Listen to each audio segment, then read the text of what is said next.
Chapter 9. The Dashwoods were now settled at Barton with tolerable comfort to themselves. The house and the garden, with all the objects surrounding them, were now become familiar, and the ordinary pursuits which had given to Norland half its charms were engaged in again with far greater enjoyment than Norland had been able to afford since the loss of their father.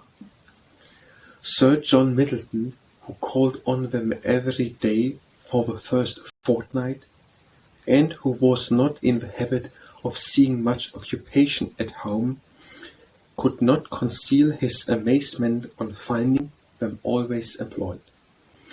Their visitors, except those from Barton Park, were not many, for in spite of Sir John's urgent entreaties that they would mix more in the neighbourhood, and repeated assurances of his carriage being always at their service, the independence of Mrs. Dashwood's spirit overcame the wish of society for her children, and she was resolved in declining to visit any family beyond the distance of a walk.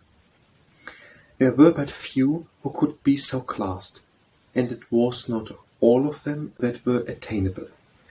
About a mile and a half from the cottage, along the narrow winding valley of Allenham, which issued from that of Barton, as formerly described, the girls had in one of their earliest walks discovered an ancient respectable-looking mansion, which, by reminding them a little of Norland, interested their imagination and made them wish to be better acquainted with it. But they learned on inquiry that its possessor, an elderly lady of very good character, was unfortunately too infirm to mix with the world, and never stirred from home. The whole country about them abounded in beautiful walks. The high downs, which invited them from almost every window of the cottage to seek the exquisite enjoyment of air on the summits, were a happy alternative when the dirt of the valleys beneath shut up their superior beauties. And towards one of these hills did Marianne and Margaret one memorable morning direct their steps, attracted by the partial sunshine of a showery sky, and unable longer to bear the confinement which the settled rain of the 2 preceding days had occasioned. The weather was not tempting enough to draw the 2 hours from their pencil and their book, in spite of Marianne's declaration that the day would be lastingly fair, and that every threatening cloud would be drawn off from the hills, and the 2 girls set off together. They gaily ascended the downs, rejoicing in their own penetration at every glimpse of blue sky, and when they caught in their faces the animating gales of an high southwesterly wind, they pitied the fears which had prevented their mother and Eleanor from sharing such delightful sensations. "Is there a felicity in the world," said Marianne, "superior to this? Margaret, we will walk here at least 2 hours." Margaret agreed, and they pursued their way against the wind, resisting it with laughing delight for about 20 minutes longer, when suddenly the clouds united over their heads, and the driving rain set full in their faces. Chagrined and surprised, they were obliged, though unwillingly, to turn back, for no shelter was nearer than their own house.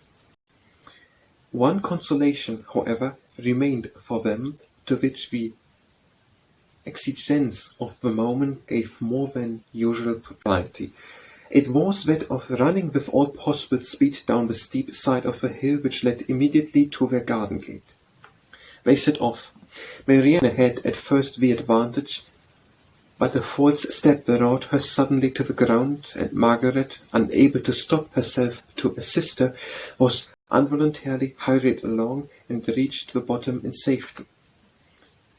A gentleman carrying a gun with 2 pointers playing round him, was passing up the hill and within a few yards of Marianne when her accident happened.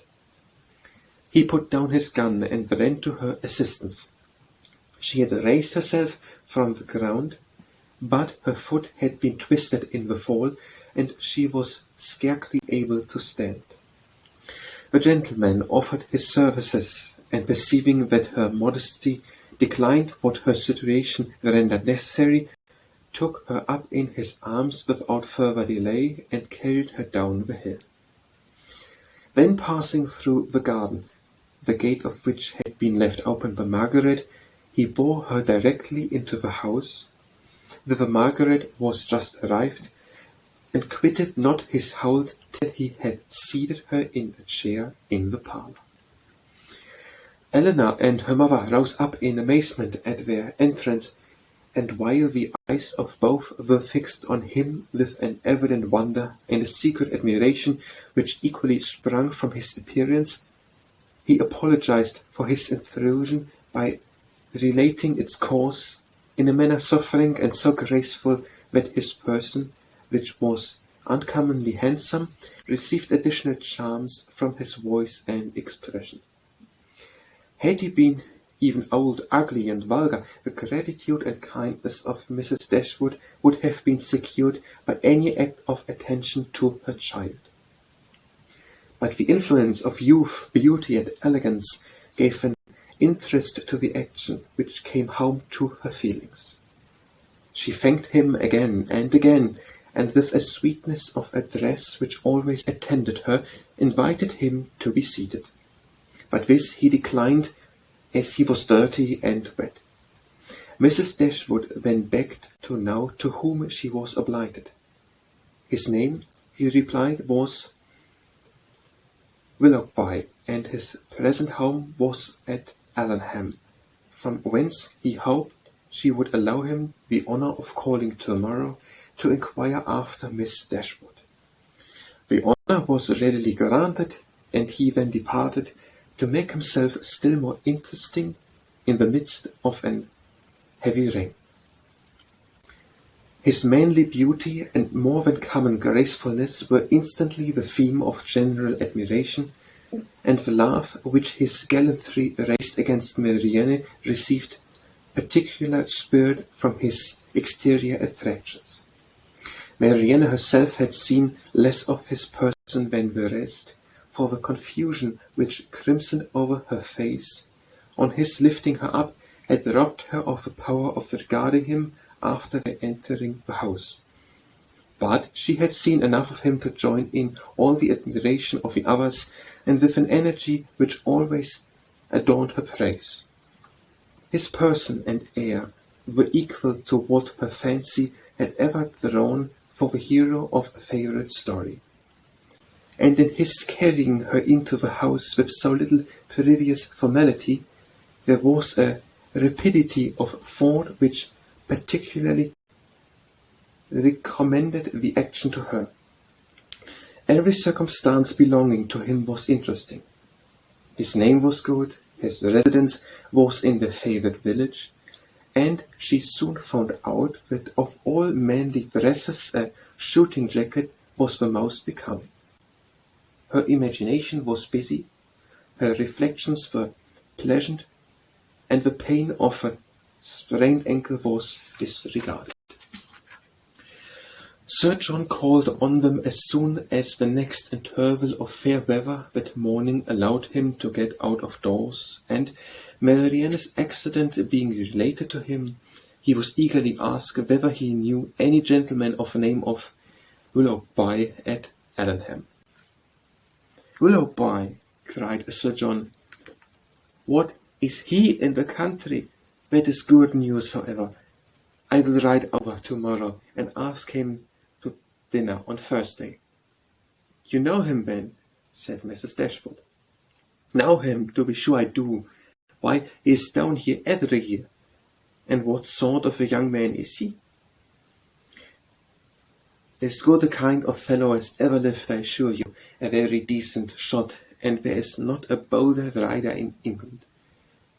"And is that all you can say for him?" cried Marianne indignantly. But what are his manners on more intimate acquaintance? What his pursuits, his talents and genius? Sir John was rather puzzled. Upon my soul, said he, I do not know much about him as to all that, but he is a pleasant, good-humoured fellow, and has got the nicest little black bitch of a pointer I ever saw. Was she out with him today? But Marianne could no more satisfy him as to the colour of Mr. Willoughby's pointer than he could describe to her the shades of his mind. But who is he? Said Eleanor. Where does he come from? Has he a house at Allenham?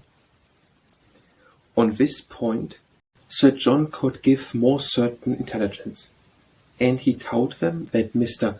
Willoughby had now property of his own in the country, that he resided there only while he was visiting the old lady at Allenham Court, to whom he was related, and whose possessions he was to inherit, adding, Yes, he is very well worth catching, I can tell you, Miss Dashwood.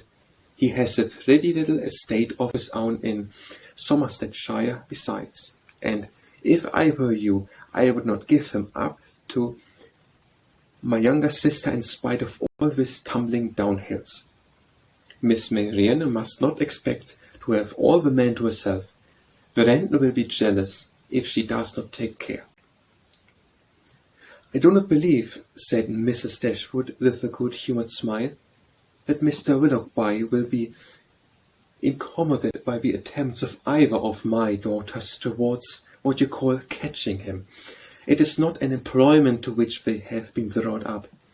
Men are very safe with us, let them be ever so rich. I am glad to find, however, from what you say, that he is a respectable young man, and one whose acquaintance will not be ineligible. He is as good a sort of fellow, I believe, as ever lived, repeated Sir John. I remember last Christmas, at a little hop at the park, he danced from 8 o'clock till 4 without once sitting down. Did he indeed? Cried Marianne with sparkling eyes, and with elegance, with spirit. Yes, and he was up again at 8 to ride to Covert. That is what I like, that is what a young man ought to be. Whatever be his pursuits, his eagerness in them should know no moderation, and leave him no sense of fatigue. I see how it will be, said Sir John. I see how it will be. You will be setting your cap at him now, and never think of poor Brandon. That is an expression, Sir John, said Marianne warmly, which I particularly dislike. I abhor every commonplace phrase by which wit is intended, and setting one's cap at a man or making a conquest are the most odious of all. Their tendency is gross and illiberal, and if their construction could ever be deemed clever, time has long ago destroyed all its ingenuity. Sir John did not much understand this reproof, but he laughed as heartily as if he did, and then replied, Ay, you will make conquests enough, I dare say, one way or other. Poor Brandon, he is quite smitten already, and he is very well worth setting your cap at, I can tell you, in spite of all this tumbling about and straining of ankles.